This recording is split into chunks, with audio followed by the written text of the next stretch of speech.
Vamos a tener una comunicación libre de 8 minutos de duración denominada El tratamiento de datos personales en colegios profesionales, dudas frecuentes y soluciones prácticas, impartida por el señor don Salvador Serrano Fernández y el señor don Javier Villegas Flores. Bueno, buenos días a todos. Buenas, no sé si se oye. Ahora, perfecto. Buenos días a todos. Bueno, pues tanto el señor Javier Villegas como yo pertenecemos a una consultora de previsión sanitaria nacional del grupo PSN. Tenemos una experiencia de más de 10 años en el sector sanitario trabajando para colegios profesionales y para colegiados. Entre nuestros clientes pues ya tenemos más de 100 colegios que trabajan con nosotros en el tema de protección de datos. Aparte de protección de datos también llevamos temas de la ley de Internet, del SSI, y luego dentro de la consultora también pues llevamos temas de programas informáticos, páginas web, etcétera. El motivo principal o la ponencia que por supuesto agradecer muchísimo tanto al Consejo como al Colegio que ha organizado estas jornadas, de invitarnos a participar en ellas. El tema principal que vamos a tratar es el tratamiento de los datos en los colegios profesionales. Y sin más dilación voy a comenzar. El tema de los ficheros es un tema, por así decirlo, básico y el principal que se tiene que plantear cualquier colegio profesional a la hora de cuando se encuentra con la problemática y con pues una ley un tanto farragosa en cuanto al cumplimiento. Es uno de los temas principales que se tiene que preocupar un colegio profesional, pues de tener correctamente declarado ante la Agencia Española de Protección de Datos los ficheros, que son ficheros de dos tipos, tanto de titularidad pública como titularidad privada. La titularidad privada es un poco, entre comillas, más sencillo de conseguir o de hacer la inscripción, y la titularidad pública pues conlleva una serie de actos administrativos, pues de publicación en boletines oficiales de la provincia, etcétera, a la hora de publicarlo, inscribirlo y que nos den los códigos de inscripción y que no tengamos ningún tipo de problema el colegio con cualquier tipo de inspección que podamos sufrir por parte de la Agencia Española de Protección de Datos. Los ficheros básicos de un colegio profesional son, por ejemplo, el fichero colegiado, que tiene una doble vertiente, tanto la parte pública como la parte privada. Es decir, hay que declararlo por dos vías. La parte pública, evidentemente, pues porque un colegio profesional, las funciones públicas que desarrolla y demás, por eso tiene esa obligación de esta doble inscripción, ¿vale?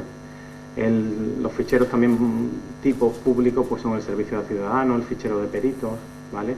Y ficheros tipo de titularidad privada pues podría ser el de colegiado en su vertiente, evidentemente privada, ¿no? Los datos que tenemos pues no profesionales, sino que luego en otra diapositiva veremos lo que son el tema de las fuentes accesibles al público. Me refiero que son la parte pues más privada de los datos que podemos tener de nuestros colegiados. El fichero, por ejemplo, del personal del colegio, también es un fichero muy típico que a veces se nos olvida declararlo. Es decir, nosotros al personal que tenemos del colegio también tenemos datos, ¿no?, de ellos, ¿no?, pues de todo tipo, de nómina, etcétera. Es un fichero también que hay que declarar y que hay que tener bastante cuidado. En esta parte sí me gustaría hacer una pequeña observación con respecto al personal que trabaja con nosotros, que bueno, pues una de las obligaciones que nos marca la ley es que a los usuarios que tienen acceso a nuestros sistemas, a nuestras bases de datos de colegiados y demás, pues deberíamos de hacerles firmar una normativa de confidencialidad, que en muchas ocasiones pues se nos olvida. Sobre todo porque luego, en caso de que haya realmente algún problema pues de cesión ilícita de datos, etcétera, pues podría conllevarnos algún tipo de alegar desconocimiento por parte del personal que trabaja para nosotros, y nosotros siempre recomendamos formar al personal que trabaja en nuestros colegios al respecto de esta normativa, que es bastante importante. Doy paso a Javier en esta parte. Sí. Hola, buenos días.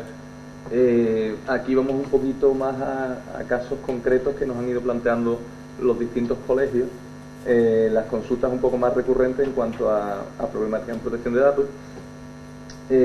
Uno de los casos habituales, ¿no?, pues el tema, por ejemplo, de cuando se celebra algún tipo de junta, de asamblea, tanto de colegiados como de junta de gobierno, En algunos casos sí se graban esas asambleas pues en vídeo, para tener de alguna forma, pues aparte de lo que sería el acta por escrito, tener conservar esas asambleas, esas reuniones, tenerlas en soporte de vídeo. Entonces, en ese caso, si nos han hecho alguna vez la consulta de si el tratamiento de esos datos es legítimo, si necesitamos que tener alguna obligación adicional para cumplir con la normativa, ¿no? Entonces, en el caso de eventos que, por así decirlo, se contemplan dentro de las funciones que estatutariamente se asignan a los colegios, como sería, por ejemplo, pues la celebración de una junta de gobierno, en ese caso únicamente la obligación que tendría el colegio es la de informar a los asistentes de que sus imágenes, lógicamente, van a ser grabadas con la finalidad, es el principio de información de la ley que te exige que se informe al menos de la finalidad con la cual se van a recabar esos datos, se van a tratar esos datos. En el caso de que hubiera alguna cesión de esos datos, informar de las posibles cesiones y también de la facultad que tiene cada uno de los asistentes de cancelar o de rectificar esos datos si por la circunstancia que fuera no quisiera que esas imágenes fuera grabado en esas imágenes o que fuera grabada esa asamblea, darle la oportunidad de oponerse. Esto es importante distinguirlo, que es un poco la duda que se nos ha planteado algunas veces, cuando hay, por ejemplo, algún curso o algún evento del colegio, ya fuera de lo que es propiamente pues serían los actos como por ejemplo la celebración de asambleas o de juntas, ¿no? Por ejemplo, un curso de formación, y ahora en algunos colegios se nos ha planteado la opción de colgar en la página web, bien a través de YouTube o otro soporte de vídeo, pues un curso, ¿no? En el que aparece tanto lo que serían los docentes como los propios asistentes. Entonces, en esos casos sí que tendríamos que recabar por escrito un consentimiento de cada uno de esos asistentes y también de los ponentes, para que de alguna forma tener nosotros acreditado que ellos nos autorizan a utilizar sus datos para, en este caso, comunicarlos a terceros, como sería la difusión en la página web. Entonces, es un poco esa dualidad, ¿no? Que en el primer caso simplemente tenemos que informar y en el segundo caso sí es importante tener el consentimiento por escrito. Es una de las consultas, y ahora este tema que ha sido concretamente aquí en Andalucía también bastante habitual, la duda, ¿no? En el caso de cuando el Consejo, bueno, los AMC también a nivel nacional, nos solicitaba a cada uno de los colegios los datos para el patronato de huérfanos, en este caso para tener los datos actualizados, que es una de las obligaciones que exige la propia ley, en este caso al Consejo General o a la OMC, ¿no? Así que tenemos la obligación de los datos personales que tratamos, tenerlos actualizados, tener una base de datos actualizada y no obsoleta, como ocurre en muchos casos, pues porque son datos que recabamos hace unos años y por lo que las circunstancias que fueran no hemos tenido la opción de actualizar. Entonces se solicitó a los colegios, a cada uno de los colegios también, pues que se cedieran de alguna forma los datos actualizados de los colegiados que estuvieran adscritos al patronato. Entonces esa cesión, este es un tema, bueno, es opinable, pero bueno, en principio y según ciñéndonos exactamente a la normativa, cuando en este caso un médico se da de alta en el colegio, en algunos casos en ese alta lleva implícita también adquirir la condición de socio protector del patronato, ¿no? De la fundación. En ese caso no hay ninguna duda, es decir, ahí los datos se los estamos dando directamente a lo que sería en este caso la fundación, con lo cual no habría una cesión de datos como tal, sino simplemente una comunicación de datos respecto, bueno, que sí, que ya esa entidad ya de por sí es responsable de ese fichero de datos, por lo cual el colegio no cede datos en ese caso a la fundación. En el caso de que en el alta colegial de alguna forma se diferenciara por un lado la adquisición de la condición de socio protector con el alta como colegiado, es decir, si fueran dos inscripciones diferentes, habría que estar al caso concreto de la inscripción que se da como socio protector para que en ese formulario pues allí informáramos concretamente del tratamiento de datos. Es decir, de alguna forma en ese caso tendríamos que informar cuando damos de alta al colegiado de que sus datos los pudiéramos ceder al consejo, en este caso, o a la OMC, a la fundación, para actualizar esos datos. Tenemos un poco esas dos vertientes, ¿no? Por un lado, el alta colegial junto con la condición de socio protector, ahí no tenemos ningún problema, y cuando sí se dan, hay dos solicitudes, dos inscripciones, pues ahí se habría como tal una cesión de datos, pero si nosotros en ese alta informamos de que los datos y autorizamos a que se cedan nuestros datos, si ahí nosotros lo dejamos claro en ese formulario, pues tendríamos la autorización para la cesión. Entonces esto ya es el caso concreto de cada colegio. En el caso de las compañías aseguradoras, para, por ejemplo, el tema de la póliza, por ejemplo, de responsabilidad civil, esa cesión de datos, cuando, por ejemplo, bueno, en este caso, por ejemplo, en AMA, ¿no? Si nosotros como consecuencia del alta del colegiado, pues en ese mismo acto adquirimos también la condición de asegurado de esa póliza colectiva. Entonces no se entiende que exista una cesión de datos del colegio a la aseguradora, como pudiera ser, por ejemplo, el caso de AMA, ¿no?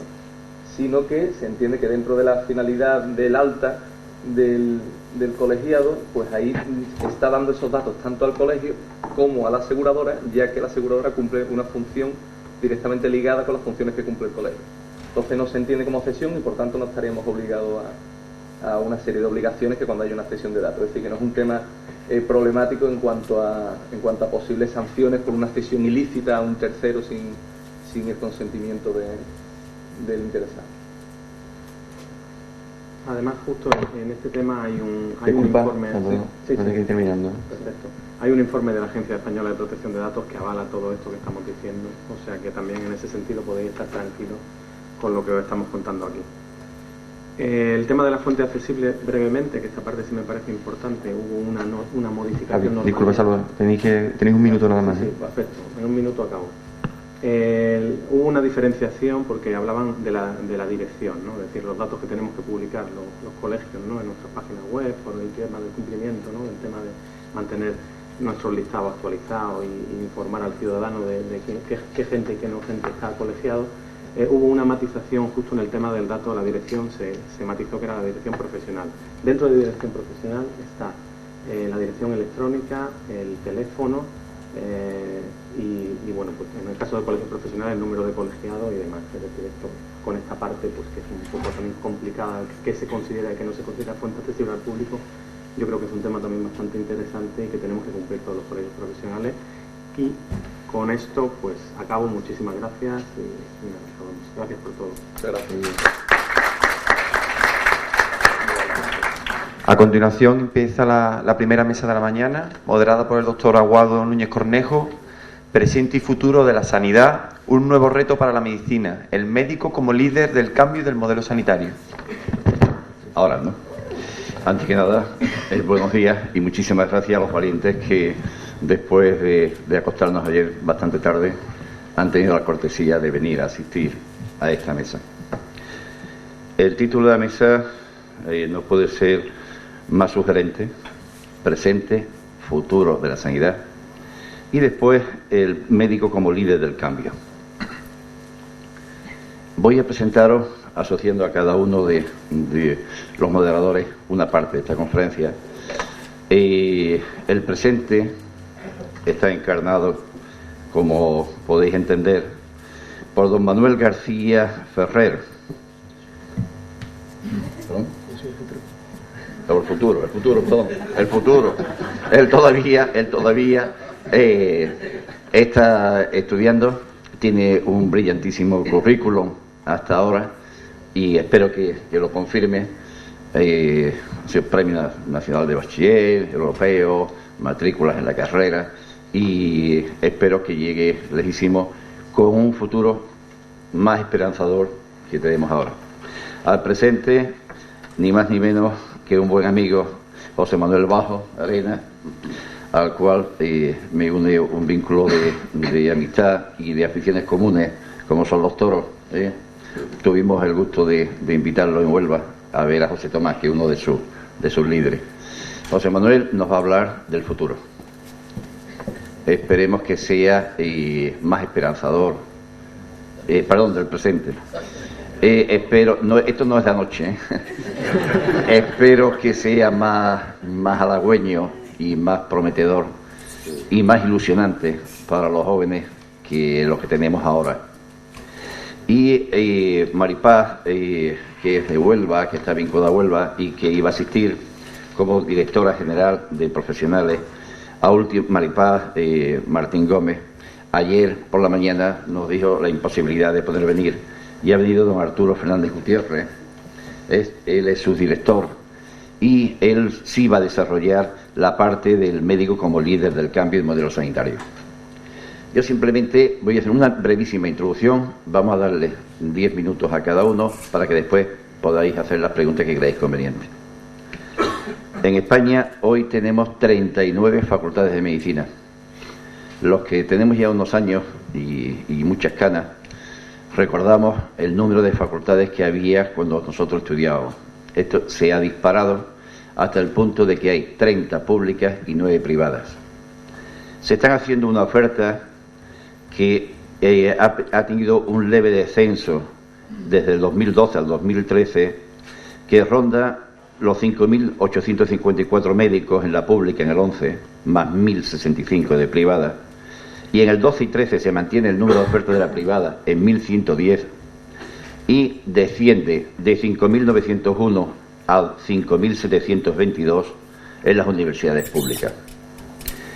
Según un estudio del Colegio de Médicos de Salamanca, en España en los próximos 10 años se jubilarán aproximadamente 40.000 médicos. Y el número de médicos colegiados en España, colegiados, sabéis que seguimos en Andalucía sin que apliquen la sentencia del Constitucional, y después el talante tan extraordinariamente agradable que ha tenido la nueva consejera con nosotros, esperamos que esto se arregle. Colegiados en España hay 230.557 médicos al día de hoy. Y el número de ofertas de plaza MIR para el 2013 son 7.845. Se va a incrementar algo más, creo, para el año que viene. Una vez hecha esta introducción, le doy la palabra al doctor don José Manuel Bajo Arenas, catedrático de Obstetricia y Ginecología, presidente de las Asociaciones Científicas de España y, como digo, un buen amigo.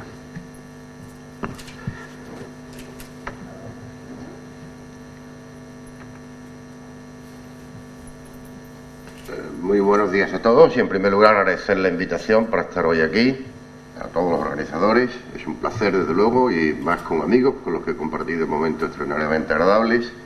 Y voy a ver si soy capaz ahora de buscar dónde está mi presentación, porque no la veo por aquí. A ver dónde está.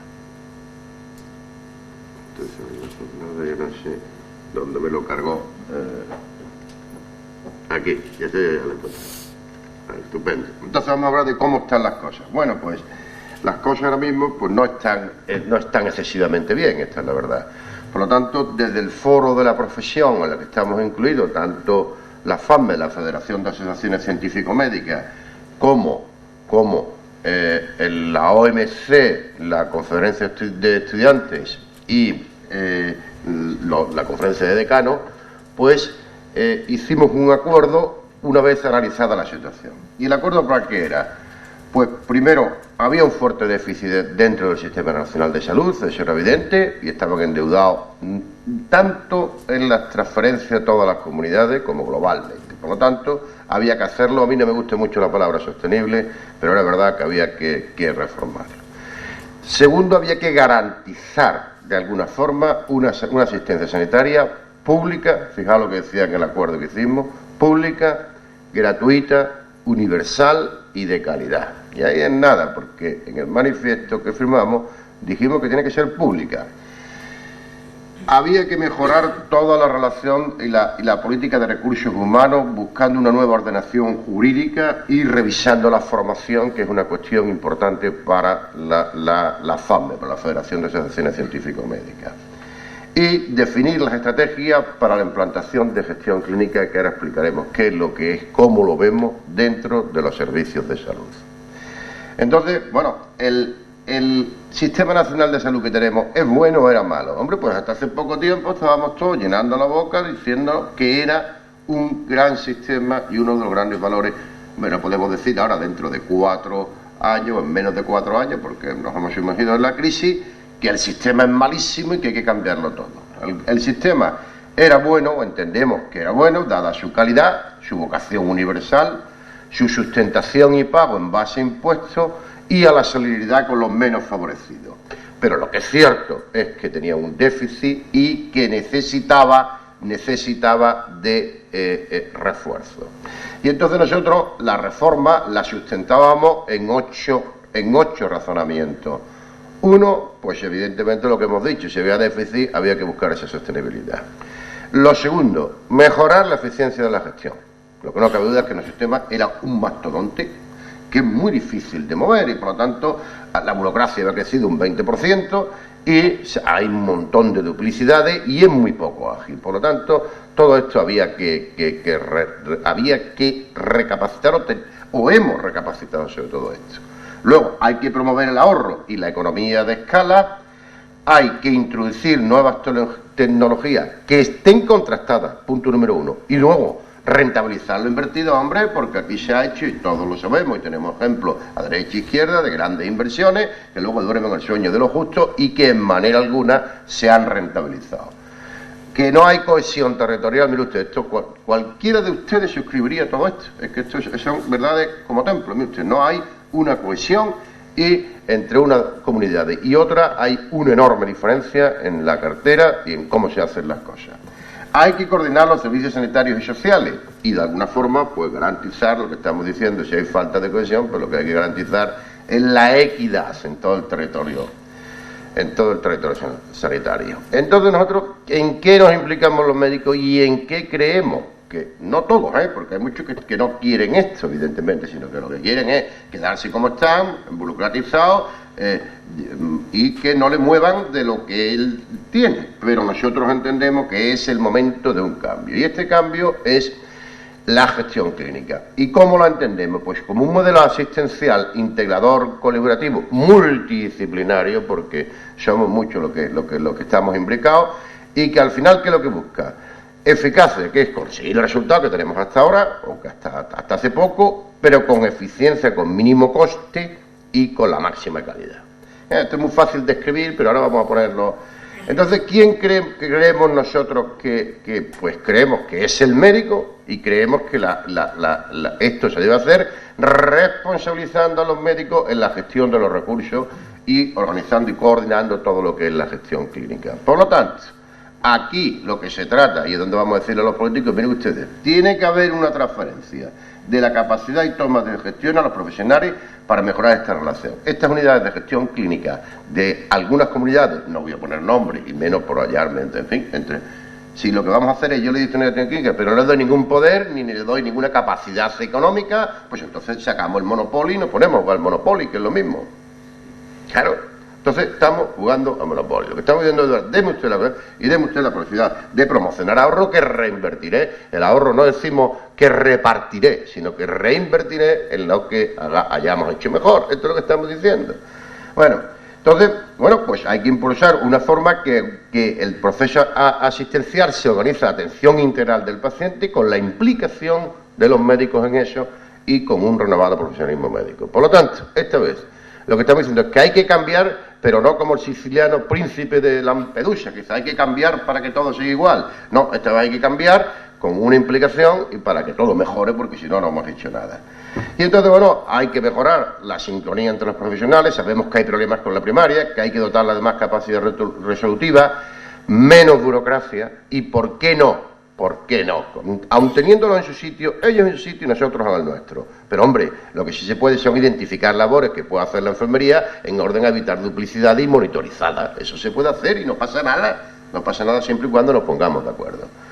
Bien, y luego, los servicios de especialidades. Oiga, mire, usted no puede, estábamos hablando hoy ya aquí esta mañana, usted no puede abrir un hospital en cada esquina y ponerlo uno en Arganda, otro en Villavuelto de Arriba, porque no tienen masa crítica ni volumen de trabajo, y por lo tanto, a la postre, esas especialidades y esos especialistas serán incompetentes. Vale más que viaje media hora y llegue hasta un centro en el que hay la masa crítica para que los profesionales sean competentes. Esto es evidente. Y ya voy acabando. Y entonces, en todo esto, y ahora fijaos que, hombre, lo lógico cuando uno ya aquí es exigir y pedir, pero para eso están otras organizaciones paralelas a las nuestras. Lo que yo digo, lo que nosotros decimos dentro de las sociedades científicas es que no cabe duda que tenemos un control sobre el 70% de los gastos, el médico, porque es el que indica, realiza pruebas diagnósticas, pone tratamiento. Hombre, y que quizá el concepto de que mando lo que quiero y pido que venga, deme usted un catéter, deme otro, que el residente sea otro catéter, de que otro, el concepto de que pido lo que quiera y de que otro paga la cuenta, ese debe ser, por lo menos, debe ser meditado y cambiado. Y entonces, pues habrá que ir, y ahí está la labor de la sociedad científica. Evidentemente nuestra misión es disminuir la mortalidad, sanar, y si no se puede llevar, por lo menos aliviar y reconfortar, como hemos dicho toda la vida. Pero ahora, mediante protocolos de actuación, pues no cabe duda que habrá que evitar también pruebas diagnósticas inútiles, repetidas, y técnicas terapéuticas que no estén contrastadas de que sean costosas. Pues esto es lo que... Y todo eso basado en medicina de la evidencia. Por lo tanto, todo eso ¿cómo? Bueno, pues a través de una monitorización, no ya que lo lleven directamente. Estamos dispuestos a que sea en el marco de una gestión pública, pero mucho más ágil, flexible y transparente, y con una participación directa del médico. La investigación la metemos también dentro del acuerdo del foro. Decimos que no podemos dejar de mano la investigación porque en el momento en que no haya investigación, pues sabemos que nos quedaremos obsoletos y quedaremos atrapados en el tiempo.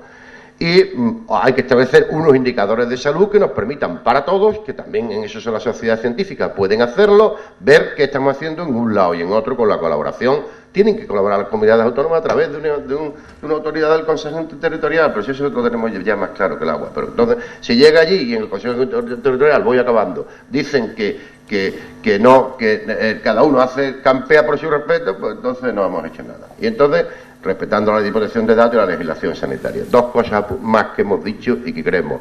La troncalidad. Creemos que efectivamente se puede agrupar en troncos, pero ¿quién?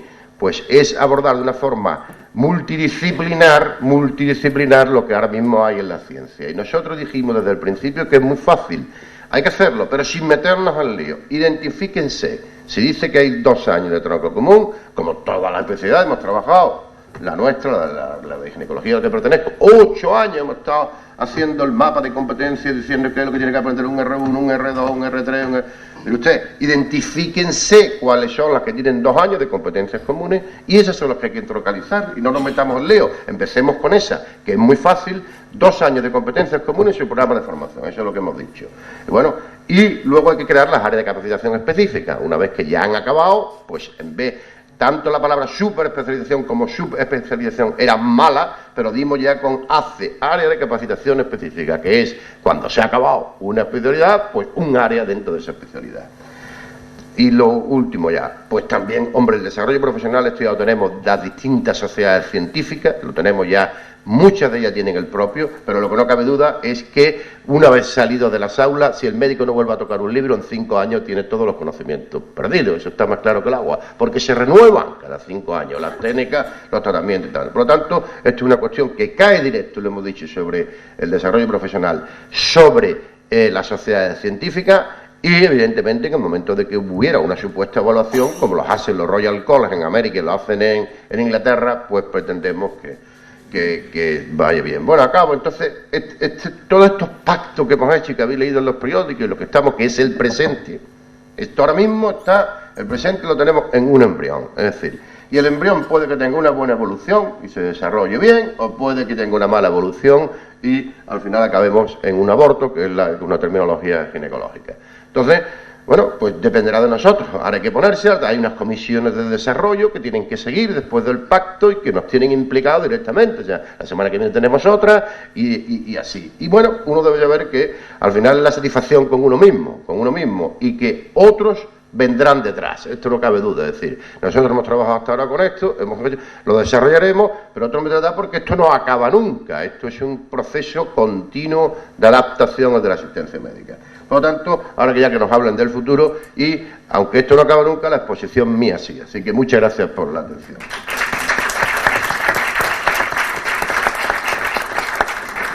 Muchas gracias, profesor, como siempre, dictando lecciones magistrales. Bueno, pues, el futuro. Buenos días, muchas gracias por estar aquí y por la presentación.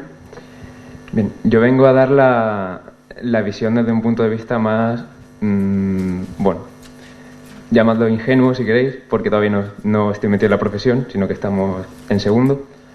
Y vengo a transmitir el sentir de esos primeros años de medicina, de los que acabamos de entrar en la carrera, que estamos en preclínica prácticamente, y cómo vemos desde nuestra posición todo lo que está sucediendo y cómo queremos que eso cambie. Bien, pues me gustaría empezar hablando de por qué uno se mete a estudiar medicina, y probablemente aquí se sienta identificado más de uno, aunque haya cambiado un poco la situación. Pero básicamente es porque lo poco que sabe de la medicina le atrae, que realmente uno se da cuenta luego de que no es mucho, sobre todo si no tienes padres médicos, y a lo mejor lo poco que sabes de la medicina te viene de un par de series de televisión, de lo que te cuentan en el instituto y poco más. Además, te tienes que ver capaz de meterte una cantidad ingente de información en la cabeza y probablemente pienses que lo de tener tiempo libre y tiempo de descanso está muy sobrevalorado. Y bueno, lo típico de cuando uno va al médico, le dice que quiere estudiar medicina, le hará la típica broma de otro loco más, ¿no? Y uno se queda un poco a cuadros, porque, bueno, vale. Y empieza uno la carrera, le empiezan a dar un palo tras otro, exámenes, te das cuenta de lo que significa realmente lo de mucho que estudiar, que decían que no has vivido algo así antes, ni bachillerato, ni lo que hubiera de COU, ni nada. Pero lo más seguro es que le acabes cogiendo cierto gusto. Y entonces es cuando te das cuenta de lo de estar loco. Pero bueno, locos o no, los estudiantes de medicina estamos en la carrera con una meta. Y es que nuestro trabajo sea conseguir la salud del paciente. Ya sea desde una consulta, un quirófano, un laboratorio, un despacho. Y lo cierto es que salvar vidas suena bastante bien. Y por esa ilusión es por la que estamos dispuestos a sacrificar tanto tiempo estudiando. Y bueno, en una situación como la actual, donde vemos que se está recortando presupuestos en todos los ámbitos y la sanidad no se salva, los estudiantes vemos nuestro futuro bastante más comprometido que lo que podría haber estado hace unos años, según nos cuentan. Con una carrera tan larga, pues estando en segundo te da la impresión de que puede dar tiempo que venga otra crisis y tú todavía no hayas tenido oportunidad de empezar a trabajar. Pero bueno, aún así da la impresión de que tras esta situación pues no vuelve a ser todo como antes, sino que las cosas cambian y hay esa incertidumbre, esa inquietud que nos corroe un poco por dentro. Y bueno, entonces esas son las preguntas que le van surgiendo al estudiante de medicina, que supongo que se irán agrandando conforme avanzas en cursos y ves más cerca lo de hacer el MIR e intentar tener una inserción laboral, ya sea especialidad, y ya luego lo que es realmente trabajar ya como médico tal cual. Por ejemplo, si habrá trabajo, para cuántos va a haber trabajo, se va a valorar el trabajo lo suficiente y el estudio que he tenido que hacer para conseguir ese trabajo. Voy a tener que salir de España, la carrera no se acaba nunca. Todas esas son preguntas que le van surgiendo aún. Y hablando de lo de salir de España, se trató ayer bastante la charla sobre los MIR. Y desde el punto de vista de los estudiantes y personal, no supone ningún trauma para muchos lo de salir del país, conocer mundo, conocer otra cultura. A uno, bueno, le da la impresión de que va a conseguir bagaje profesional, personal y demás. Pero bueno, y además somos la generación Bolonia, los nuevos somos de grado, ya no somos de licenciatura, y se supone que somos médicos de Europa cuando salimos de la carrera, muy internacional todo y demás. Pero ya lo que se dijo ayer es que parece que España está formando médicos muy buenos que los quieren en Europa y se están yendo de España, entonces hay una sensación de que se está derrochando ese recurso en la formación de los médicos.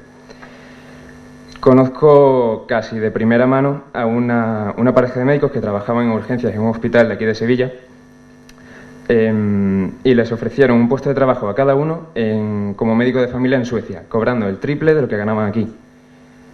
Y además les daban clases de sueco gratuitas y a los hijos les encontraban un trabajo. Entonces, en Europa nos damos cuenta de que quieren médicos españoles y se los ganan y se los llevan. Y entonces es eso, que España está derrochando recursos en formar médicos que luego no van a reportar beneficios directos a la sociedad española, al menos a corto plazo. Y bueno, esta triste paradoja tiene varias posibles soluciones.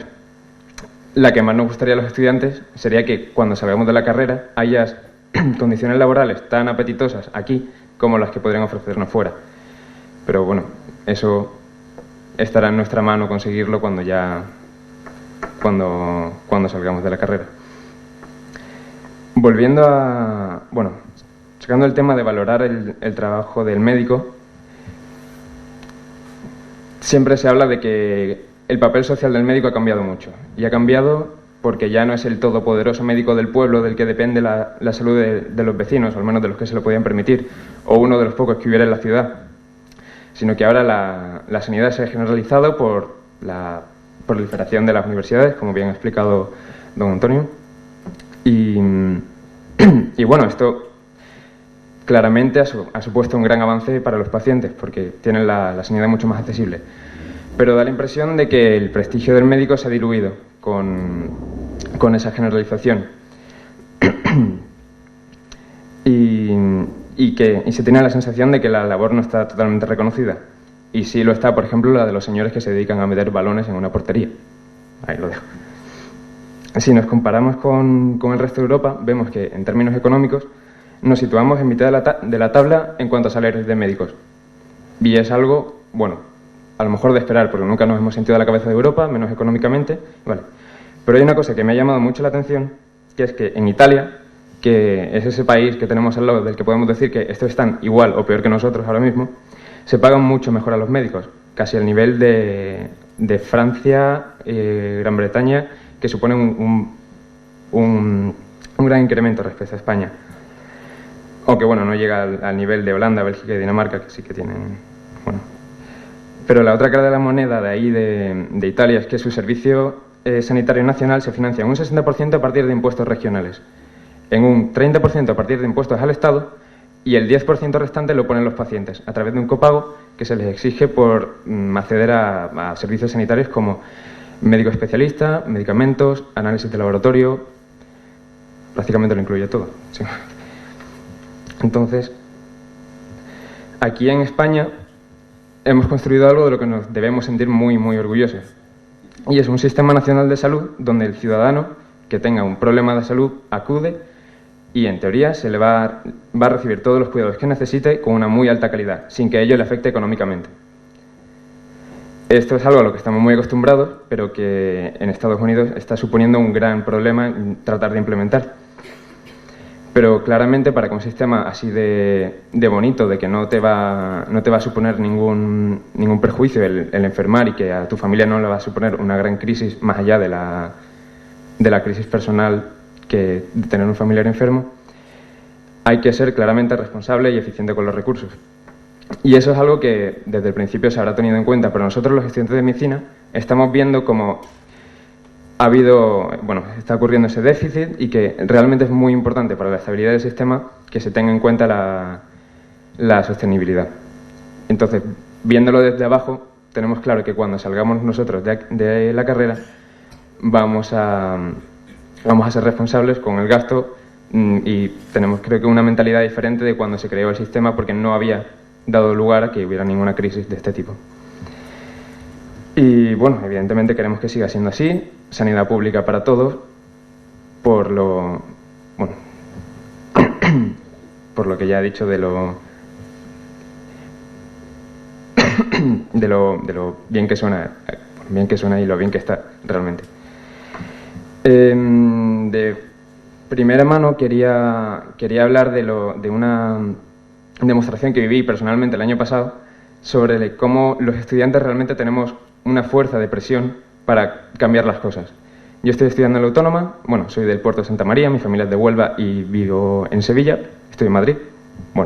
Estoy estudiando en la Autónoma y el año pasado, no sé si, se hizo bastante sonoro la polémica de que el Hospital de la Princesa iba a ser transformado en un centro especializado en atención a mayores. No quiero entrar en si eso era correcto o no, pero lo cierto es que, siendo un hospital universitario, a los estudiantes nos perjudicaba bastante porque suponía que iban a mover servicios de ahí. Había estudiantes que estaban ya ahí, conocían el hospital, estaban habituados y les iban a trasladar a otros sitios, iban a quitar investigaciones y líneas de investigación que se estaban haciendo. Entonces, desde primero, que ocurrió el año pasado, primero yo asistí como espectador, no participé porque realmente ni me venía, todavía no estaba en hospital, no tenía ni idea. Pero sí, lo cierto es que había una pancarta enorme en la facultad de "Princesa, tranquila que te vamos a salvar", etcétera. Y estoy seguro de que en esa confluencia de varios factores el las protestas de los estudiantes de medicina fueron muy escuchadas y tuvieron mucho papel y mucho peso en un hospital universitario. De modo que bueno, así quería transmitir que los estudiantes tenemos ganas, tenemos ilusión, estamos muy entusiasmados porque la carrera es preciosa, es dura pero es preciosa y tenemos muchas ganas de salir, comernos el mundo, trabajar, salvar vidas y si nos da la impresión de que no merece la pena tantísimo esfuerzo, pues haremos que merezca la pena. O sea, no nos vamos a quedar parados y esperar a que cambie por sí solo, sino que lo cambiaremos nosotros. Y ya está. Muchas gracias.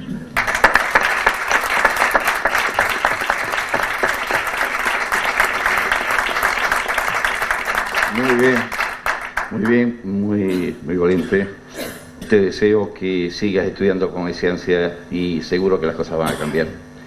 Meteros con mucha gente, pero no te metas con el futuro catedrático tuyo de obstetricia, que tiene que pasar por sus manos, ¿eh? Estoy seguro que cuando tú salgas al mundo laboral las cosas habrán cambiado. Y sobre todo por tu ilusión y las palabras que comparto, que indiscutiblemente tenemos la profesión más bonita que existe, ¿eh? Bueno, pues le doy paso a Arturo para que nos haga su exposición. Buenos días.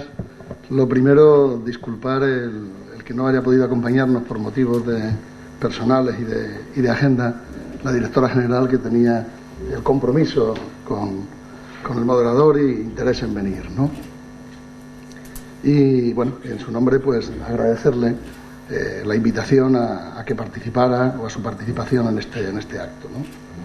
Cuando ayer me pidió que viniera, pues lo primero que hice fue coger el título de la conferencia y lo primero que me llamó la atención es que afortunadamente el título era El médico como líder del cambio y del modelo sanitario, no del cambio del modelo sanitario, ¿no? Y por tanto me ayudaba a centrar adecuadamente, y la exposición del doctor Bajo, del profesor Bajo, es difícil no compartirla, ¿no? Pensaba que lo que se nos pedía a nosotros era intentar el análisis de ese proceso de cambio desde el liderazgo del profesional y el liderazgo que en nuestro caso, y bueno, mayoritariamente el peso de la asistencia pública en este país es muy alto, se produce en la asistencia pública, ¿no? En las organizaciones públicas que proveen los servicios, ¿no? Entonces, lógicamente, la primera pregunta que me hice es la primera referida a la salud de nuestras organizaciones, lógicamente, y la segunda pues referida a cuál es la evolución de nuestra atención, de nuestro rol en el seno de nuestras instituciones, ¿no? Aunque sea obvio decir que la salud es no solo la ausencia de enfermedad, sino los beneficios generados por el equilibrio entre lo físico, lo mental y lo social, y que a todos nos asusta pues la alerta de la OMS en que la depresión será probablemente la enfermedad más frecuente, pues si eso lo trasladáramos al seno de nuestro oficio y de nuestras organizaciones, si trasladáramos que el bienestar está asociado al equilibrio personal y cuando éste falta se resienten la toma de decisiones y la creatividad, que es necesario que las decisiones sean eficientes y que la creatividad aflore, la pregunta que nos podríamos hacer es: ¿nosotros, ustedes creen que las decisiones que tomamos o toman cada día son eficientes, mantienen el equilibrio de su organización y de su persona, facilitan el desarrollo de la creatividad y, por tanto, mantienen el equilibrio que como todo ser humano buscan, el equilibrio que profesionales altamente cualificados necesitan? ¿Su unidad de gestión en la que desarrollan su trabajo facilita que esto sea así? ¿El liderazgo clínico es facilitador de ello? ¿Ustedes lo consideran importante? ¿Nos han formado para ello? ¿O se están formando para ello? ¿Son nuestras organizaciones y por tanto nosotros mismos, organizaciones y personas que gozamos de salud, en este sentido que da la OMS, pero referido a la organización?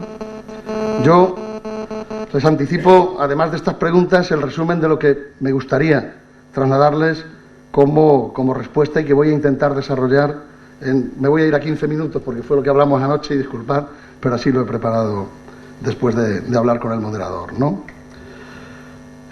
Hace falta un cambio en la sanidad, hace falta un cambio. Está claro que todos lo percibimos y yo creo que el profesor Bajo lo expone claramente, ¿no?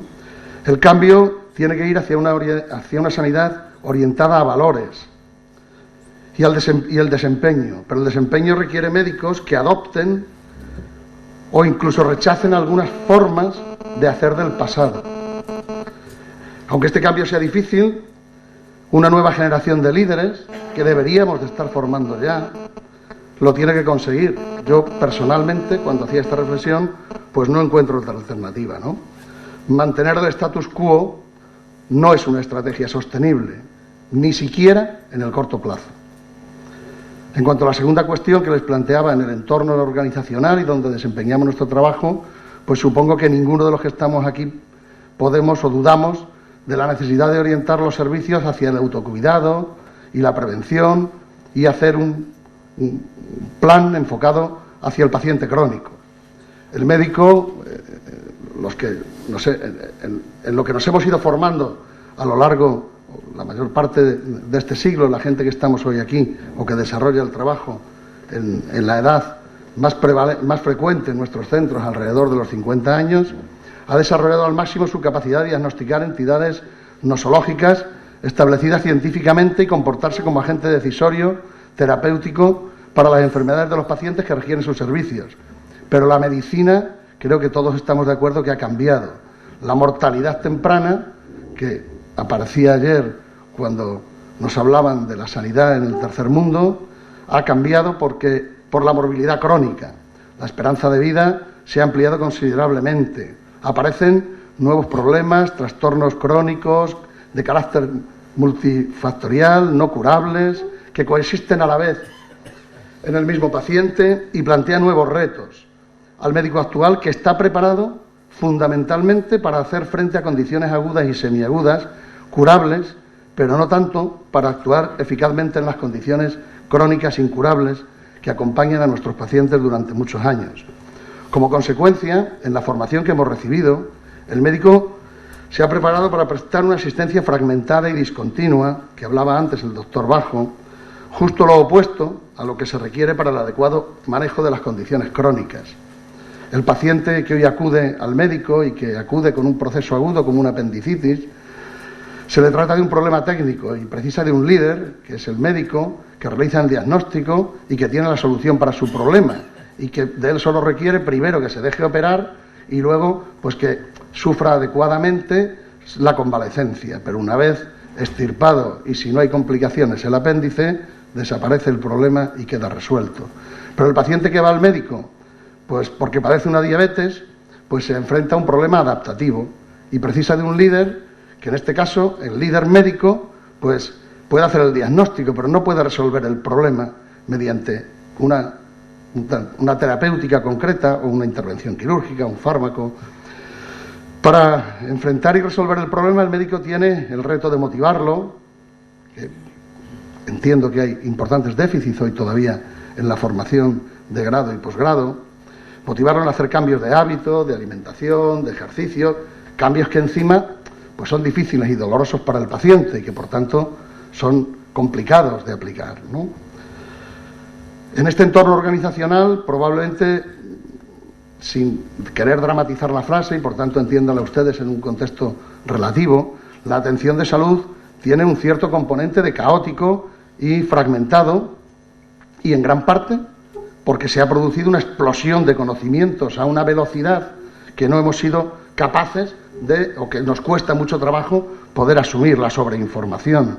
Avances tecnológicos que han coincidido también con esta sobreinformación, y para dominar esta situación en la que no estamos acostumbrados a gestionar una innovación tecnológica a un ritmo que nunca ha existido y a gestionar un acceso, una información que se nos acerca en una cantidad y en un ritmo que nunca hemos conocido, probablemente hace falta una nueva raza de líderes que tienen que ser capaces de adaptar el sistema a las personas, los medios, la telemedicina, que tienen que acercar la asistencia a la casa, que tienen que buscar la concentración de medios, rechazando, como bien decía el profesor Bajo, la falacia de la política de proximidad, cuando lo importante es que el paciente tenga un tratamiento adecuado, aunque no esté tan cerca de su casa.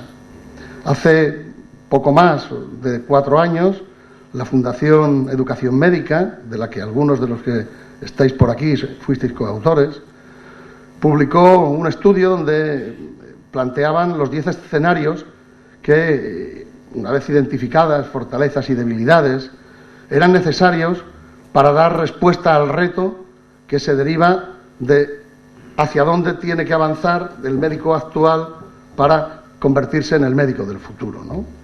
En este perfil lo resumían en 10 cualidades que me van a permitir que se las lea, aunque seguramente las conocen todos ustedes mejor que yo. Un médico que trata enfermos y no enfermedades. Un médico con actitud crítica. Un médico comunicador y empático. Un médico responsable individual y socialmente. Un médico que tome buenas decisiones para el paciente y para el sistema. Un médico líder del equipo asistencial. Un médico competente, efectivo y seguro. Un médico honrado y confiable. Un médico comprometido con el paciente y con la organización. Un médico que vive los valores del profesionalismo. Con estos 10 valores me quería ir acercando al proceso de cambio, a la necesidad del cambio, pero es muy difícil que haya cambio si no hay liderazgo. Conocemos muchas empresas que han desaparecido porque no se han sabido adaptar.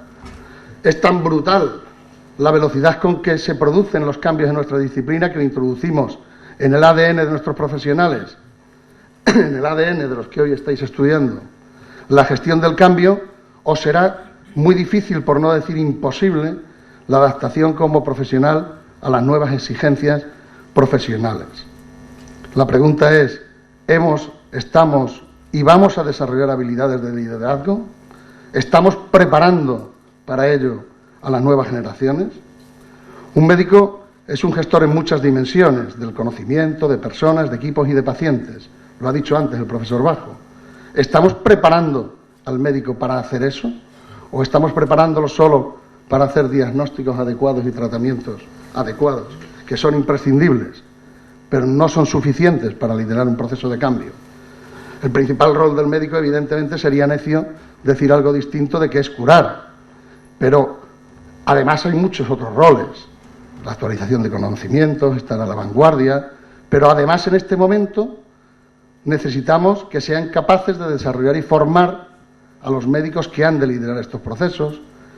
Necesitamos cada vez más que compartan conocimientos y experiencias, de que sean capaces de gestionar los ambientes en esta insalubridad que a veces nos movemos en las organizaciones, adecuados para trabajar en equipo, en el que estamos poco acostumbrados, para coordinar funciones y tareas multiprofesionales y para gestionar a personas que pertenecen a diversas categorías. Pero voy a leerles, y aquí les voy a leer lo que opinaba Thomas Lee, que es el presidente es profesor de la Harvard, y hacía una reflexión muy interesante sobre cómo poder avanzar y los retos que tienen que asumir los líderes clínicos que quieren asumir el reto de transformar la profesión a las nuevas necesidades de las instituciones, pero fundamentalmente a las nuevas necesidades de los pacientes.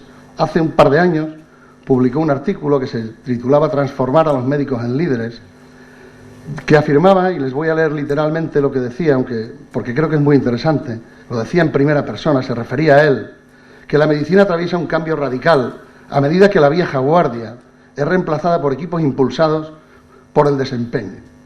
En primera persona sostiene que el problema con la atención de salud es la gente como yo, médicos de 50 años o más, hombres en general, que aprendimos medicina cuando tenía mucho de arte y poco de finanzas. Nos enseñaron que debíamos llegar al hospital antes del amanecer, quedarnos hasta que nuestros pacientes se estabilizaran, concentrarnos en cada paciente, que atendíamos y no preocuparnos por los costos. Nos enseñaron a evaluar el resultado de cada examen con nuestros propios ojos y a no creer en nada más.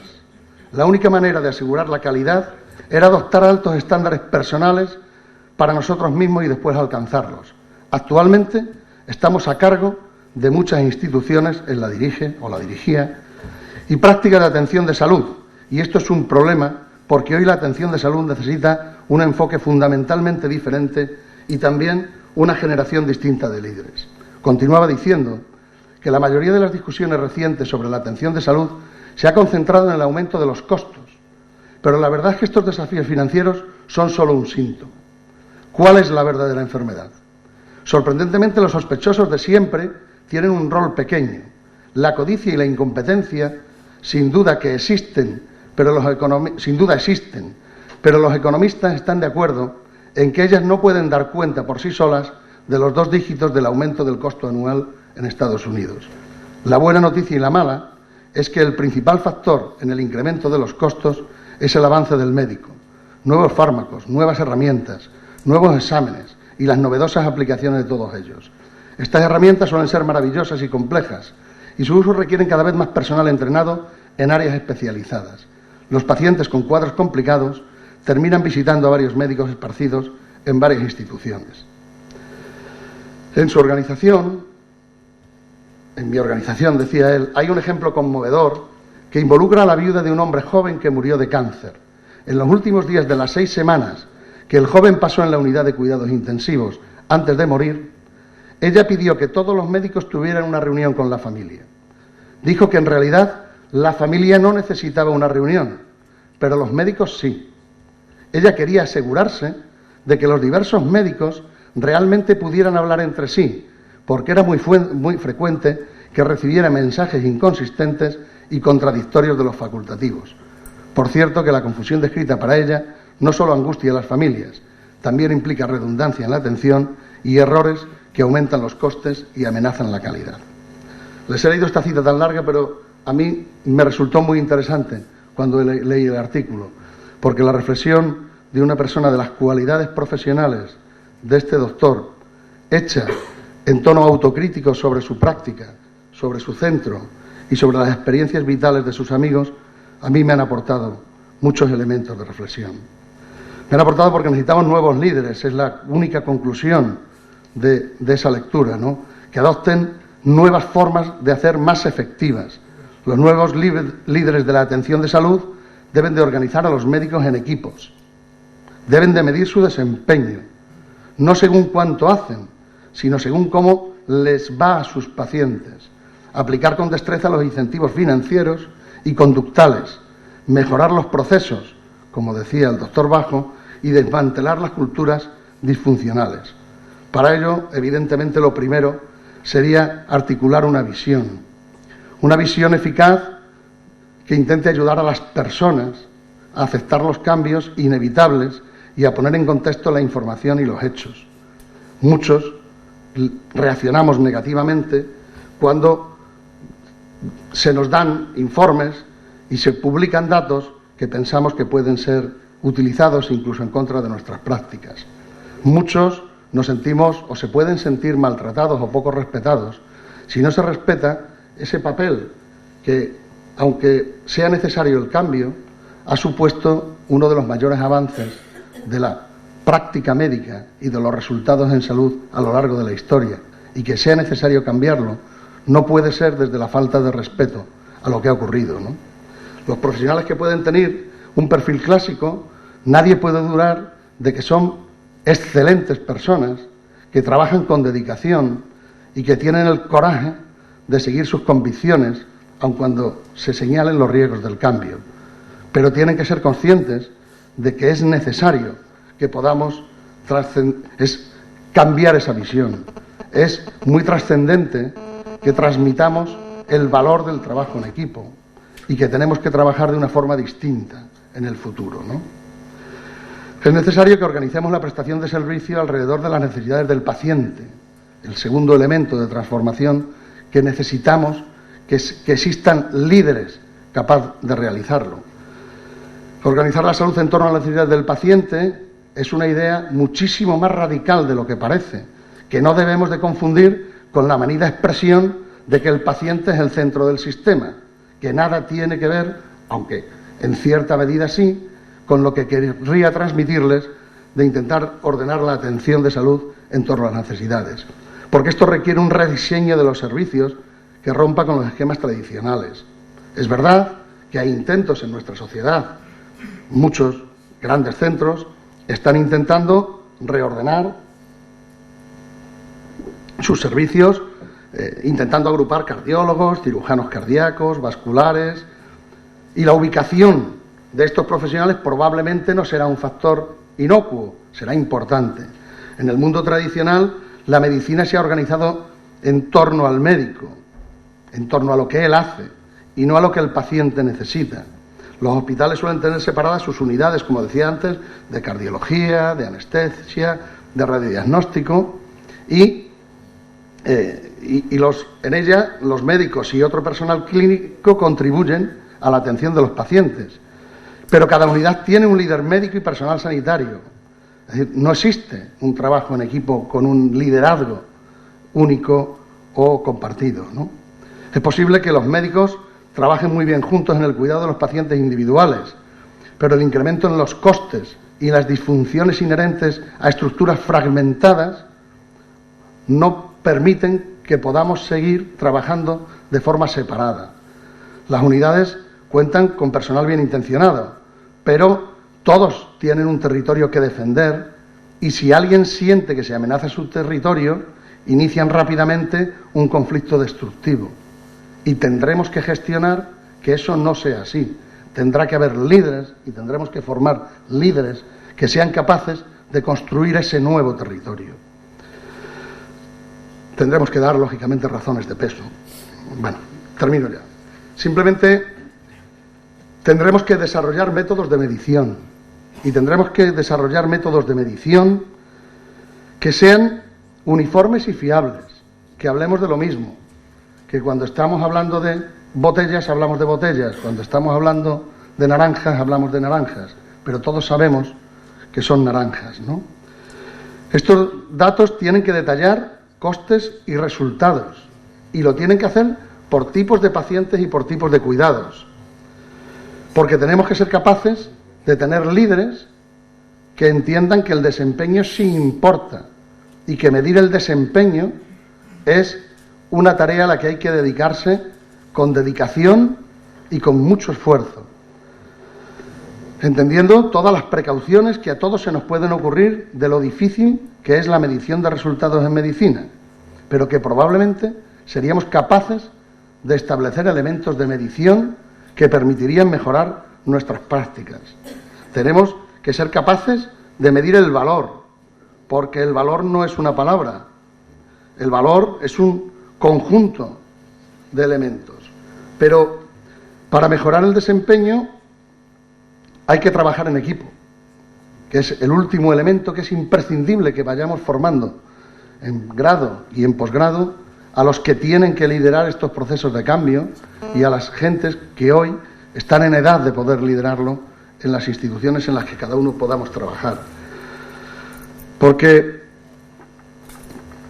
cada médico, cada hospital solo tiene un control limitado del destino de sus pacientes. En cualquier organización se requiere una coordinación superior entre niveles, decía el profesor Bajo, entre atención primaria y atención hospitalaria. No existe la atención especializada. Toda la atención es especializada. Existe la atención primaria y la atención hospitalaria. En cualquier... Bueno, no me voy... si eso, algunas cosas las podríamos analizar en el debate, pero sí decirles dos detalles sobre los líderes. Los líderes tradicionalistas de la atención han tenido y tendrán un importante papel, pero es necesario que aparezcan estos líderes que se centren en resultados, que usen mediciones de desempeño y que sean capaces de motivar y organizar e impulsar las mejoras de sus profesionales, que sean capaces de introducir y trabajar en la gestión de procesos, que sean capaces, pues, de utilizar herramientas como la gestión Lean, que introducir elementos que permitan intentar eliminar lo superfluo de cada proceso, llegando a la esencia del mismo, ¿no? Hace poco, bueno, no hace tampoco, hace ya 3 años, Diario Médico publicaba un estudio, o escribía sobre el modelo que había trabajado Fujitsu y cómo lo está aplicando en el ámbito sanitario. Pero para finalizar de ese modelo de procesos, al que también se refería el profesor Bajo, les voy a leer simplemente una opinión de un centro hospitalario público en Australia, el Flinders Medical Center. El profesor David Ben Towin, que es director del equipo responsable de rediseño del hospital, informaba en un artículo de los siguientes resultados. Hemos visto que podemos hacer el 15 o 20% más de trabajo, ofreciendo un servicio más seguro, con el mismo presupuesto, usando la misma infraestructura personal y tecnología. Todo ha mejorado: costes, calidad, servicio y la moral del personal. Con carácter general, la puesta en funcionamiento de los principios del método Lean, decía el profesor David, les ha ofrecido 4 áreas de beneficio: la mejora de la calidad y de la seguridad, menos fallos, accidentes y errores, resultando una mejor atención al paciente. Ese es el rediseño de procesos del que hablaba el profesor Bajo.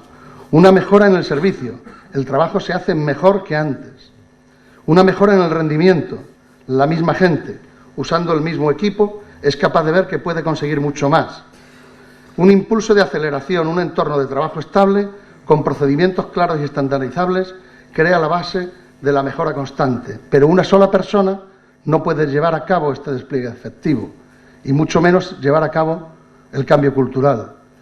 Necesitamos un líder, pero también necesitamos que exista un número suficiente de personas, las que hoy estamos formando, que estén formados en este ámbito, y que al menos debería de ser, dicen los libros, la raíz cuadrada de la plantilla. Y pensad las enormes plantillas que tiene la sanidad pública en este país, los enormes números que suponen la raíz cuadrada, pues simplemente la de 100 es 10. Imagínense la de 100.000. Muchas gracias.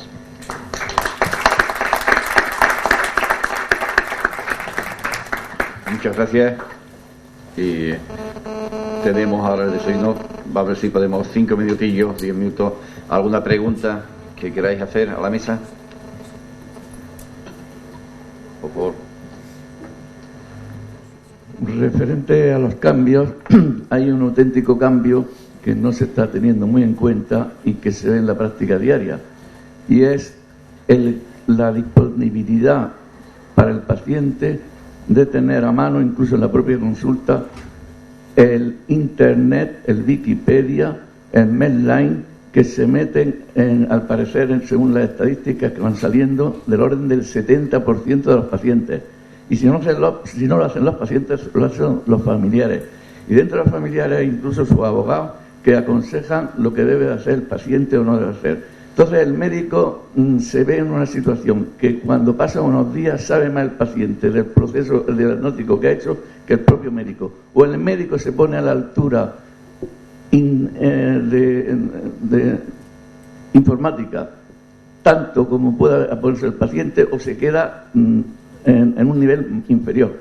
Y entonces es importante que el médico sepa en ese caso valorar la patología de un punto de vista muy amplio, para que el paciente que mira un proceso, el médico diga yo sé 10, y luego viene la pluripatología, que a partir de los 50 o 60 años las consultas se llenan de patología de 7 procesos, de 10 diagnósticos. ¿Y quién maneja eso? Tiene que haber alguien, un líder o quien sea, que dirija ese conjunto de patología. Yo incluso en algún caso he llegado a diagnosticar hasta 20 procesos distintos, teniendo en cuenta, por ejemplo, diabetes, artrosis, hipercolesterolemia, hipotiroidismo, y empieza uno a sacar procesos. ¿Quién lleva todo eso? Mucho más, al endocrino, al neurólogo, al cardiólogo, al otro, y tienen 8, 10 o 12 informes que se ven con un lío a la hora de tomar la medicación. Este me ha dicho que tome esta y el otro, y el otro, y no sé lo que hacer. Tiene que haber o el médico de familia o un internista que dirija todo eso. No vale que sea solo el cardiólogo, solo el neurólogo, solo tal, porque dicen esto es lo mío, el neurólogo dice esto es lo mío, pero no hace, bueno, digo todo eso para ver la opinión. Si tiene una pregunta concreta. Bueno, la pregunta es que o nos ponemos a la altura de informática de los pacientes, o ellos nos dominan en ese sentido y llegan a saber más que nosotros de lo que le diagnosticamos, y que tengamos en ese aspecto mucho cuidado con los diagnósticos, porque ven lo que puede pedirse en un determinado caso. Y no me ha hecho esto, no me ha hecho lo otro, ¿por qué me ha mandado esto? ¿Por qué me ha mandado lo otro? Y ellos tienen datos, pero datos uno detrás de otro. Eso es un cambio importante. Yo me uno también con la felicitación a la mesa, y de la que aprendió mucho, pero quería aportar una pequeña cosa, y es lo siguiente. Se ha dicho aquí, la medicina cada día es más costosa, la esperanza de vida ha aumentado y por lo tanto el sistema actual es insostenible y solo persiste gracias al sacrificio y sobrecarga de los compañeros que tienen que hacer el trabajo de los que se jubilan con contratos al 75%.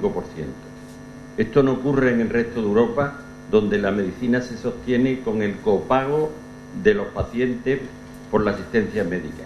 De hecho, por poner un ejemplo que conozco bien, como es el de Bélgica, casi el 100% de la población tiene también un seguro privado, al menos para complementar el coste de la asistencia hospitalaria. La medicina pública y privada no están contrapuestas, como muchas veces ocurre en nuestro país, sino que son complementarias. Nada más. Gracias. Don Arturo ha dicho de una forma muy tajante que solo hay medicina primaria y medicina hospitalaria, y lo ha dicho de una forma, para mi gusto, extraordinariamente tajante. Yo soy una especialista y una mínima parte de mi especialidad la desarrollo en un hospital. Pienso que la medicina debe complementar, la atención al paciente se puede complementar, como ha dicho el doctor Martínez Amos, de una forma pública y privada, y hemos visto muchas veces que la gestión privada es mucho más eficiente que la gestión pública. El coste sanitario, la mayor parte del coste sanitario está en relación con la organización, con las estructuras, mucho más que probablemente con lo que siempre se oye, que es el gasto en medicamentos, el gasto de los pacientes mayores. Entonces yo creo que no se puede ser tan tajante en eso. En fin, yo me considero una magnífica especialista y ya le digo, ejerzo parte importantísima de mi especialidad en mi consulta. Sí soy tajante en lo que quería decirlo y por eso lo he dicho con contundencia, pero no me refería a que hay dos medicinas, son la misma. Lo que quería era eliminar el lenguaje de que muchas veces se habla de atención primaria y de atención especializada, y las dos atenciones son especializadas. Era por eliminar un lenguaje que a mí me provoca mucho rechazo, porque parece que es que son dos niveles de conocimiento distintos, y no, son dos ámbitos de trabajo distintos. Eso es lo que quería decir con vehemencia y radicalidad, no lo otro. Muchas gracias. He llegado con la mesa un poco empezada y no conozco el nombre del ponente que sustituye a la directora general de profesionales. Don Arturo. Me dirijo a Arturo.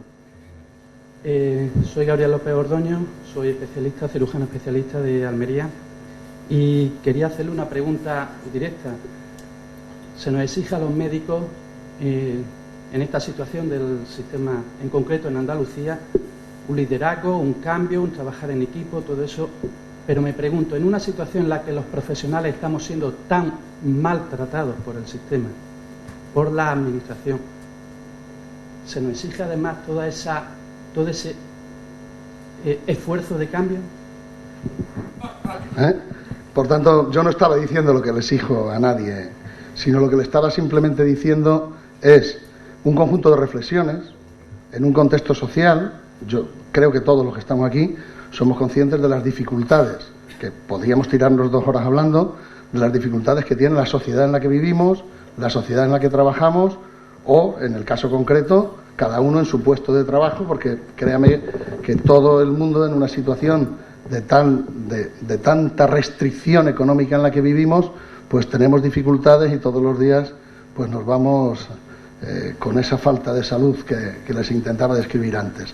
Yo lo que le intentaba plantear, porque además líderes no pueden ser todos, si todos los profesionales asumiéramos esta función de liderazgo, probablemente retiraría todo lo que he dicho, porque la organización estaría peor todavía, ¿no?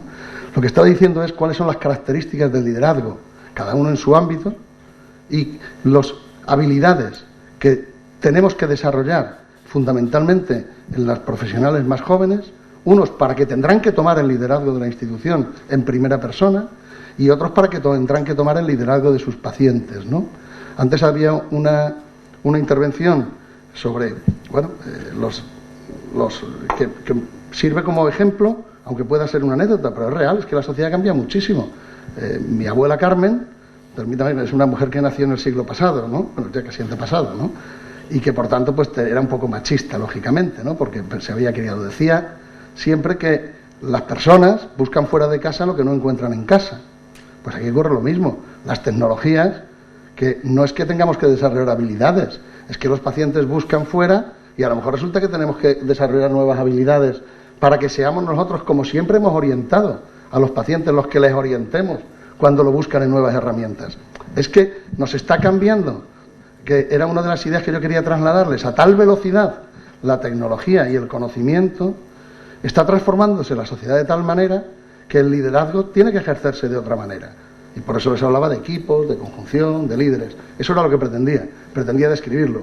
No estaba diciendo que hay que exigir que todo el mundo lo haga de esta manera. También les he dicho que hay que respetar, porque hay gente que con mucho esfuerzo ha hecho las cosas toda su vida como ha considerado y con mucha honestidad, y probablemente lo único que les tenemos que pedir es que nos ayuden a hacerlo, pero no que lo lideren. Gracias. Yo quería incidir un poco en lo que se ha dicho aquí, en el sentido de que se ha estado hablando de que los MIR se plantean irse al extranjero, pero está empezando a ocurrir también otro fenómeno en el que profesionales con 10 años de especialidad o de profesión también se plantean, no solo se plantean, sino que se están yendo, y está habiendo fuga de profesionales cuando están en el cenit de su carrera profesional. Entonces, si se está intentando plantear este tipo de cambios de liderazgo, de replanteamiento de la situación, y no nos planteamos mantener una estabilidad laboral que haga que ese tipo de personas no se planteen irse a otro lado y buscar esa estabilidad en otro lado, yo creo que estamos abocados al fracaso. Y si no nos planteamos en ese sentido poder mantener los profesionales aquí, por mucho cambio que intentemos, nos quedaremos sin base para poder mantener ese tipo de cambios. Respecto a la parte de los políticos, lo que decía el doctor cirujano, hay una parte que corresponde a los políticos y otra parte que corresponde a los médicos. Y aquí tenemos que ponernos todos de acuerdo, cada uno analizar cuál ha sido su falta y ponernos todos de acuerdo. Los políticos, ¿qué es lo que ha ocurrido? Lo primero que no sé, que entre ellos mismos los distintos partidos se tiran como arma arrojadiza y se han tirado como arma arrojadiza a la sanidad. Y ya le hemos dicho, pónganse ustedes de acuerdo, dejen la sanidad a un margen de todo esto y déjenos que nosotros seamos los médicos los que nos organicemos. Dentro de la evolución de los médicos, en el número, una de las cosas que hemos puesto en el pacto es saber de una vez el registro de profesionales y el mapa de flujo de médicos. ¿Qué ha ocurrido? Past tense, como dicen los ingleses, tiempo pasado. Había un déficit de médicos que había que ir a buscar de anestesista a Polonia, aquí, allá. Eso a los políticos les pone muy nerviosos. Los políticos lo que quieren es que haya un montón de médicos, un montón de facultades, que entren médicos, ¿para qué? Para poner unas condiciones, y si que usted no quiere, que pase el siguiente. Que pase el siguiente. Por lo tanto, se abren facultades que no necesitamos, que lo dice la conferencia de rectores. El presidente de la conferencia de rectores está todos los días conmigo, Ricardo Igual, y está dentro del foro también. Entonces, Ángel de Lisandín, el presidente de la OMC. Entonces, todos juntos vemos, señores, esto es una locura. No solo se aumenta el número de estudiantes de medicina, sino que además se abren facultades de medicina que ahora actualmente ya no son necesarias. Por lo tanto, urge un mapa de flujo. Primero, una foto finish, cómo estamos. Y segundo, un mapa de flujo de cuánto entran. ¿Qué mecanismo de entrada hay de médicos? Dos, uno los que salen de la facultad de medicina y otro los títulos que se homologan. Pero también durante este año hemos sufrido presiones para que homologuemos, porque no había médicos en España. Pero the tide has changed, como dicen los ingleses, la marea ha cambiado, o está cambiando. La marea está cambiando. Entonces, la situación ahora es otra. Por lo tanto, hay que decir, no os pongáis nerviosos, ahora ya hay suficientes médicos, vamos a sacar el número de médicos que necesitemos, hombre, sin perjuicio de que siempre un flujo va de un lado para otro, de un país a otro, y eso es, pero una cosa es que vaya un flujo y otra cosa es que el montante más alto se nos tenga aquí fuera porque no encuentra puesto de trabajo dentro de España. Por lo tanto, vamos, ya acabo. Es de vital importancia un registro de médicos, un registro de cómo estamos, la situación actual y el flujo que nos espera en cuanto a entrada, salida, jubilaciones o defunciones por un tanto por ciento, por un antecedente empírico que obra en nuestro poder de cuántos de nosotros, desgraciadamente, pues fallecen estando activos, porque el que esté jubilado, eso ya nos da igual en el sentido de que no produce baja laboral, ya está.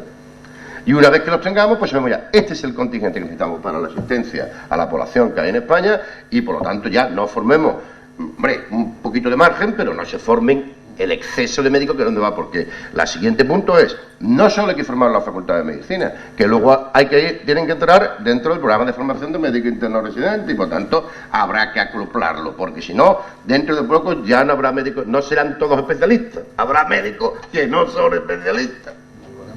como lo son los que vienen homologados, claro, como lo son los que vienen homologados de otros lados, que no son especialistas. A los médicos de familia no se puede homologar, eso lo conocemos todos dentro del ministerio, porque no tienen el mismo número de años y ya tenemos el lío montado. Muchas gracias. Última pregunta.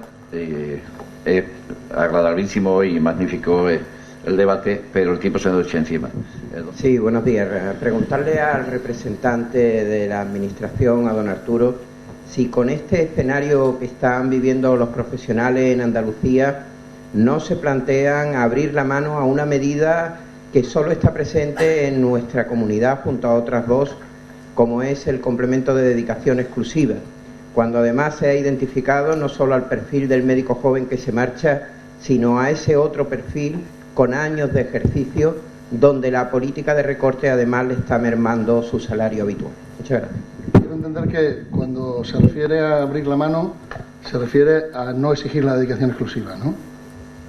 Yo no me consta que se plantee en el Servicio Andaluz de Salud ninguna modificación sobre este tema. Pues ya nos queda tiempo para más. Darle las gracias a todos los ponentes y el aguante que han tenido, y a ustedes por su atención. Muchas gracias a todos.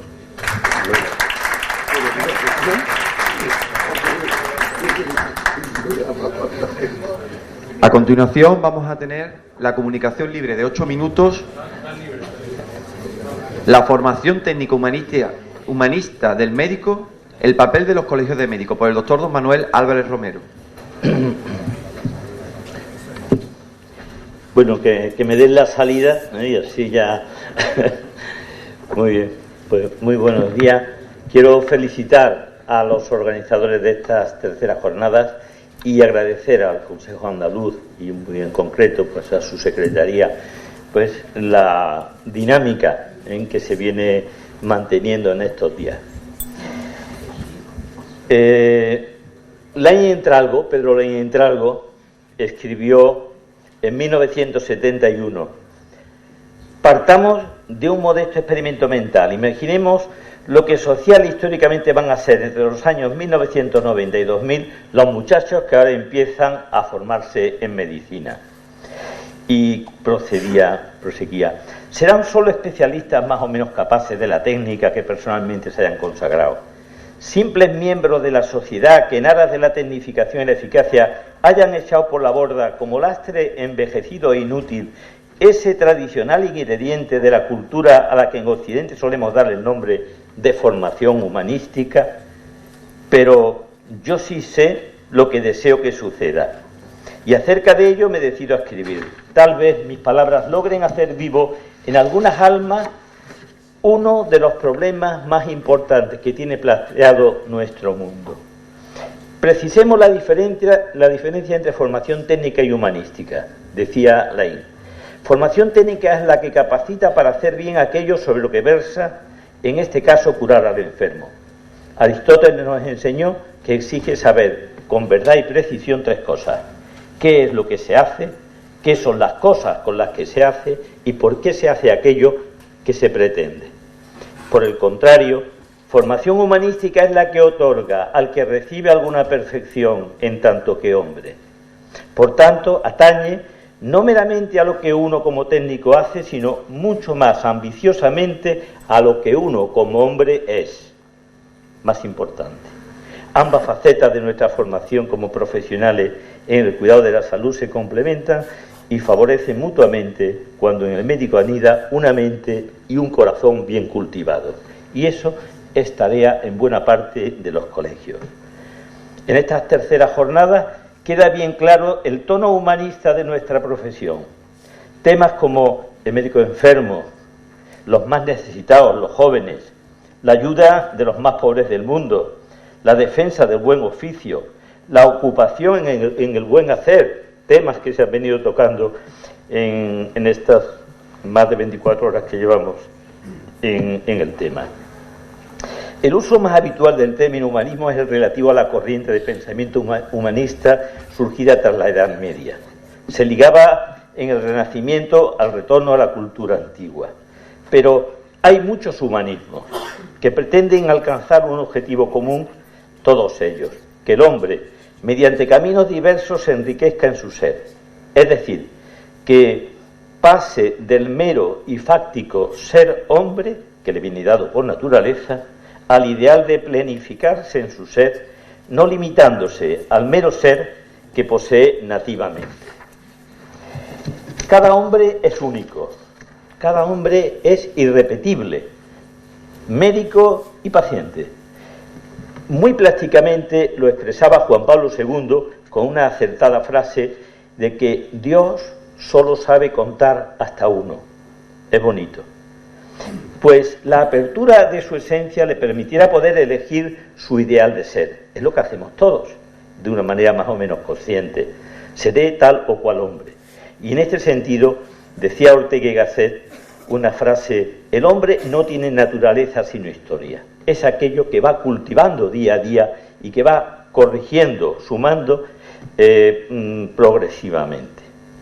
Ros Carballo, otro hombre al que admiro seriamente, pionero en España de la psicosomática, decía allá por los años 50: la medicina psicosomática nace de la falta de prisa del médico.